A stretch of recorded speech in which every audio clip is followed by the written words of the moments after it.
Hillcrest. Storytime with Miss Tillett. Today we're doing something new. I'm going to read you the introduction, The Witches by Roald Dahl. Some of you may notice this has just been turned into a movie. I hope that you enjoy the movie, but I hope that you find the book. Now, you may know a few things about witches. This is a note about witches. In fairy tales, you see witches always wear silly black hats and black cloaks, and they ride on broomsticks. But this is not a fairy tale. This is about real witches, you see. And the most important thing that you should know about real witches is this. Listen carefully. Never forget what's coming next. Real witches dress in ordinary clothes and they look like ordinary women. They live in ordinary houses and they work in ordinary jobs. That is why they are so hard to catch. A real witch hates children with a sizzling red-hot hatred that is more sizzling and more red-hot than any hatred you could possibly imagine. A real witch spends all her time plotting to get rid of the children in her particular territory. Her passion is to do away with them one by one. All she thinks about the whole day long, even if she's working as a cashier at the supermarket, typing letters for a business, riding around in a fancy car, and she could be doing any of those things. Her mind will always be plotting and scheming and churning and burning and whizzing and fizzing with murderous, bloodthirsty thoughts. Which child, she says to herself all day long, which child exactly shall I choose for my next squelching? A real witch gets the same pleasure from squelching children as you might get from eating a plate full of strawberries with cream. She reckons on doing away with one child a week. Anything less than that and she becomes grumpy. One child a week is 52 a year. Squish them and squiggle them and make them disappear. That is the motto of all witches. Very carefully a victim is chosen. Then the witch stalks the wretched child. Like a hunter stalking a bird in the forest, she treads softly. She moves quietly.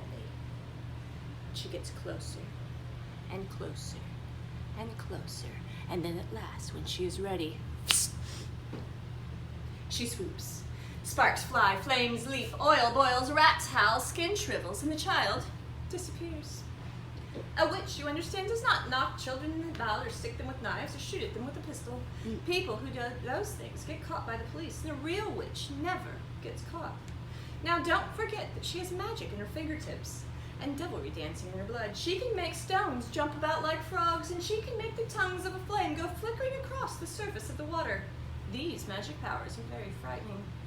Luckily, there are not a great number of real witches in the world today. There are quite enough to make you nervous. In England, there's maybe 100 of them in total. Some countries have more, other countries have less. No country in the world is completely exempt from them. And remember, a witch is always a woman. I do not wish to speak badly about women. Most women are lovely. But the fact remains that witches are women. On the other hand, a ghoul is always male, and so is a boggart. Both are dangerous, but neither of them is half as dangerous as a real witch. As far as children are concerned, the real witch is most easily the most dangerous of all living creatures on earth. What makes her doubly dangerous is the fact that she doesn't look dangerous. Even when you know all the secrets, and you'll hear some of those later in the book, you may never be quite sure if it's a witch you're gazing at, or just a kind woman. If a tiger were able to make himself look like a large dog with a waggly tail, you might be tempted to walk up and pat him on the head, and that would be the end of you. It's the same with witches. They all look like nice ladies.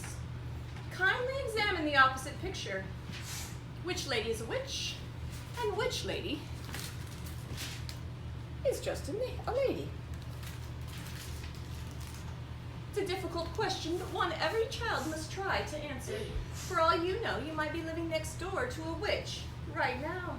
Or she might be the woman with bright eyes who sat opposite you on the bus this morning. She might be the lady with the dazzling smile who offered you a sweet from her white paper bag before lunch.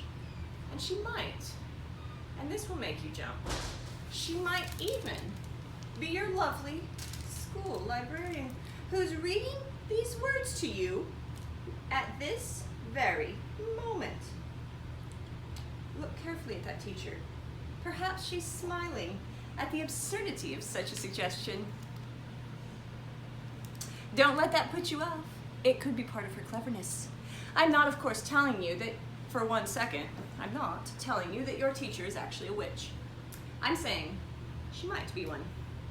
It's most unlikely. But, and here comes the big but, it's not impossible. Oh, if only there was a way of telling for sure whether a woman was a witch or not. We could round them all up and be done with it. Unhappily, there's no such way, and there are a number of little signals you can look out for, and certain quirks that all witches have in common. And if you know about these and remember them always, then you might, it's just possible, maybe, manage to escape from being squelched before you're very much older.